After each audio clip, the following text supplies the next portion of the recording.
Bonjour à tous. Pour contrôler des paramètres généraux comme une marge autour des éléments ou un rembourrage se trouvant à l'intérieur des éléments, voire le positionnement à l'intérieur d'un conteneur d'une boîte, nous pouvons utiliser des propriétés ioniques. Pour ce faire, on peut se rendre dans la documentation via l'onglet Guide. Donc le voici.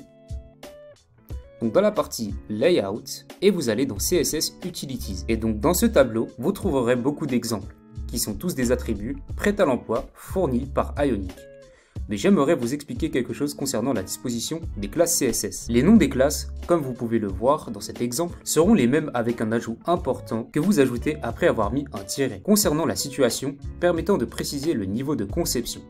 Donc par exemple, on a ici la classe IonText Start comportant le titre du début et une autre classe IonText End comportant le titre de fin. Et donc si je reviens sur le tableau ci-dessous, nous avons le nom des classes indiquant les règles de fonctionnalité ainsi que sa description. Donc par exemple, si je saisis la classe IonTextLeft, j'aurai l'attribut qui sera TextAlignLeft et en description, le contenu de la div que comporte cette classe qui alignera le texte vers la gauche. Vous pouvez toujours revenir à cette documentation et rechercher les détails ci pour en savoir plus sur toutes les classes disponibles et leurs fonctionnalités. Donc cela nous permet d'incorporer les divs. Donc les divs, c'est la contraction de division pour la division de contenu.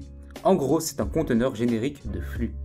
Il n'a aucun effet sur le contenu ou la mise en page tant qu'il n'est pas mis en forme d'une manière quelconque à l'aide de CSS. Donc pour rappel, vous n'êtes pas limité concernant l'utilisation d'éléments HTML. Au contraire, c'est un fichier HTML, donc pas de souci là-dessus. Donc j'incorpore ma div entre mes boutons, donc juste ici, où je vais mettre classe égale ion margin vertical. Donc pour ajouter une marge dans toutes les directions et on veut positionner les boutons à droite avec ion text right. Donc maintenant on va checker ce rendu et on peut voir que sans écrire une ligne de CSS, on obtient un style assez agréable à mon point de vue.